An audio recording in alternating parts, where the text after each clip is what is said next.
Good evening, and thanks for joining us for News 3 this Sunday. And what a gorgeous one at that. The perfect day to get outside and enjoy all that sun. But it's not sticking around. Let's take a live look outside tonight, where it's back to those chilly temperatures. And tomorrow, we have an alert day with the possibility for a slippery evening commute. Karen's got the details tonight in your first alert forecast. Hey, Karen. Coming up in just a few minutes. All right, thanks, Karen. New tonight at 10, Madison police are looking for two teens accused of shooting at a moving car on the city's north side. Officers say it happened this afternoon near the Culvers on Northport Drive. The teenagers appeared to be fighting with that car in the drive-through lane.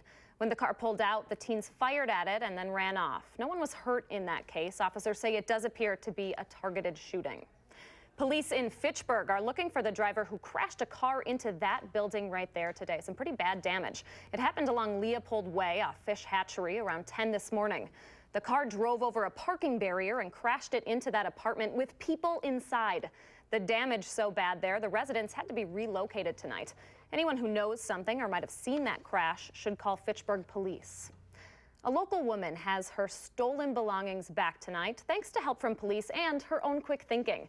Officers say the woman was able to track the thief based on her smartphone's location, which was still inside her stolen purse. Police found the car where that GPS signal was coming from, but the driver sped off, crashed, and then got away on foot.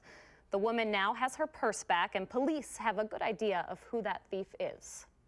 An Indiana man is behind bars in Wisconsin tonight after authorities say he drove more than 100 miles across state lines to have sex with children.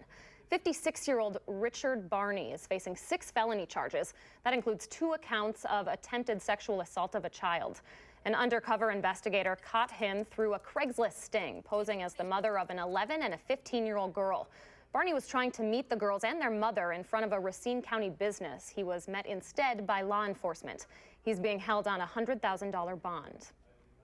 New information tonight on a crash in Rock County. Officers say the man killed in that rollover crash is 66-year-old William Dingledine of Monroe. Deputies say he crashed his car into a wall this week along Highway 104 after losing control of his vehicle. Dingledine was thrown out of the vehicle. He died at the scene. Outside Green Bay, a 79-year-old man is dead after his truck broke through the ice. Marinette County deputies say someone called 911 after finding a patch of open water on the lake and a floating cooler. A dive team later found Herbert Lax Jr. inside his truck at the bottom of that lake. Well, Governor Walker is declaring March Brain Injury Awareness Month. And while all brain injuries are different, they're much more common than you might realize. Our Rose Schmidt brings us one local man's story of survival and strength. Rose. The Brain Injury Alliance wants to send to people. Quite a traumatic experience. Definitely, yeah. He and his family have gone through a lot. All right, our Rose Schmidt reporting tonight. Thanks, Rose. A Waukesha County gun show is seeing a boost in business this weekend in the midst of a national conversation about gun control.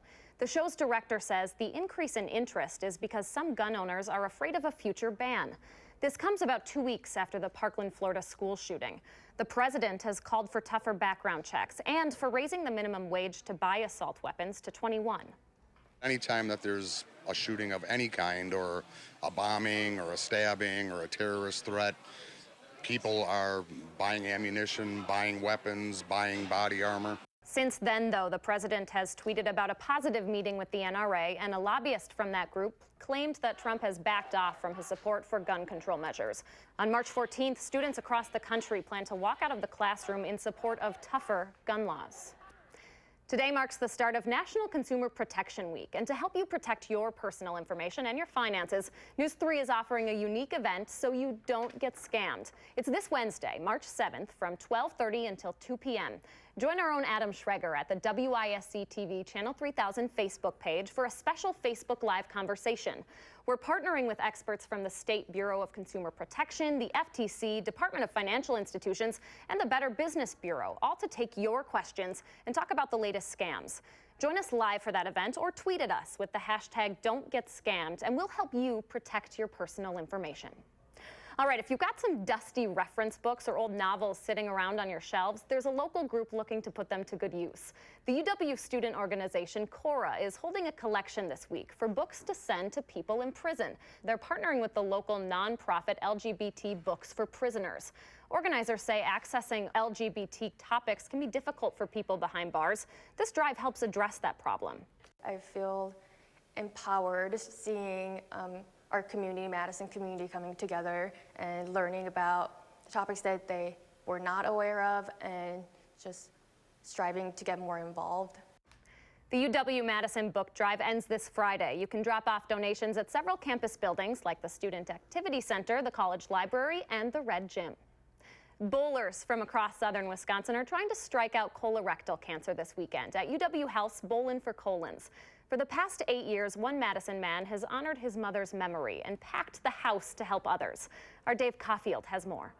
News 3. Now, you might already know the colorectal screening test, Cologuard, was developed right here in Madison. Well, still ahead on News 3 this Sunday, an event to introduce you to some of Madison's most eligible animals.